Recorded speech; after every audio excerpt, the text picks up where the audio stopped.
श्री स्वामी समर्थ माझ्या यूट्यूब चॅनलमध्ये सर्व स्वामीसेवकांचं हार्दिक स्वागत आहे। तर आजचा विषय आहे कोहळा। कोहळा का बांधावा? कोहळा बांधल्याने घरातील लोकांना दीर्घायुष्य आणि आरोग्य लाभते असा आपला विश्वास आहे। तो घराच्या बाहेर बांधला जातो कारण यामुळे दुष्ट शक्ती घरात प्रवेश करू शकत नाही आणि नजर दोषापासून रक्षण होतं। तर काही ठिकाणी आपल्या हिंदू धर्मामध्ये घराच्या बाहेर कोहळं बांधण्याची पद्धत आहे। श्री स्वामी समर्थ आपल्या हिंदू धर्मामध्ये घराच्या बाहेर कोहळं बांधण्याची पद्धत आहे। काही ठिकाणी छोटीशी काळी बाहुली बांधण्याची पद्धत आहे। पण आपल्या घराबाहेर कोहळं बांधण्याचा काय फायदा आहे? कोहळं का बांधावं याच्याबद्दल आज आपण माहिती पाहणार आहोत। आणि कोहळा बांधायचा असेल तर त्याच्या काय पद्धती आहेत?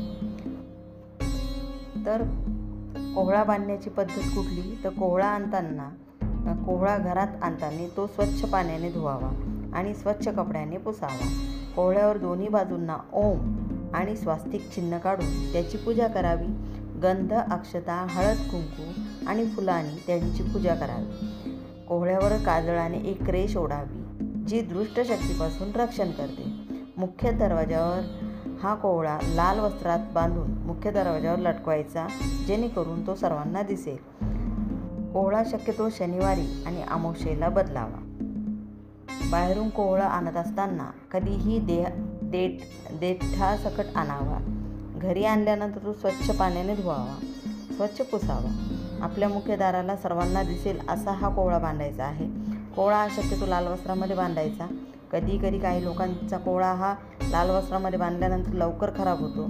तर अशा वेळेला आपल्या घरातील लोकांचा दुष्ट शक्तीपासून बचाव झाला आहे असं आपण समजायचं आहे। आणि तो कोहळा कचऱ्यामध्ये आपल्याला टाकायचा व दुसरा आणून त्याची वरीलप्रमाणे पूजा करायची। आणि शक्यतो जसं मी तुम्हाला सांगितलं की कशी पूजा करायची, तर तशी आपल्याला शक्यतो शनिवारीच हा कोहळा घराबाहेर बांधायचा आहे। सोमवारची अमावस्या असेल, शनी अमावस्या असेल, दिवाळीची अमावस्या असेल, यावेळी देखील कोहळा तुम्ही नक्की बदलायचा आहे। कोहळा हा नेहमी सूर्यास्तानंतर बांधायचा। आपण जर कोहळा बांधला तर दुष्ट शक्ती नष्ट होते, चांगली शक्ती आपल्या घरामध्ये येत असते आणि आपल्या घरामध्ये मतभेद होत नाहीत, कोणालाही नजर लागत नाही, दुष्ट शक्तीपासून आपला बचाव होतो। म्हणून कोहळा घराबाहेर बांधण्याची पद्धत आहे आणि या कोहळ्यामध्ये दुष्ट शक्ती नष्ट करण्याची एक वेगळी ताकद आहे। कोहळा मी ज्या गोष्टी सांगितल्या तेवढं फक्त व्यवस्थित तुम्ही हा व्हिडिओ पूर्ण बघा, म्हणजे तुम्हाला लक्षात येईल की मी काय सांगते। कोहळा सूर्यास्तानंतरच बांधायचा आहे। जर लाल वस्त्रात बांधलेला कोहळा लवकर खराब होत असेल तर ते दुष्ट शक्तीचं नष्ट होण्याचे चिन्ह मानले जातात। आणि कोहळा बांधण्याची ही पद्धत आपल्या संस्कृतीतून आलेली आहे आणि तिच्यामध्ये घराचं रक्षण करण्याची शक्ती आहे असा आपला सगळ्यांचा विश्वास आहे। पण असं आहे की मी काही माझ्या मनाने तुम्हाला सांगत नाही कोहळा तुम्ही बांधावं म्हणून। मी जे पहिल्यापासून ऐकत आले मी त्याप्रमाणेच तुम्हाला कोहळा कसा बांधावा, कुठे बांधावा, त्याची काय पद्धत आहे हे मी तुम्हाला सांगण्याचा प्रयत्न केलेला आहे।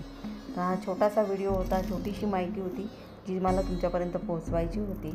आणि व्हिडिओ जर आवडला असेल तर लाईक करा, शेअर करा, सबस्क्राईब करा।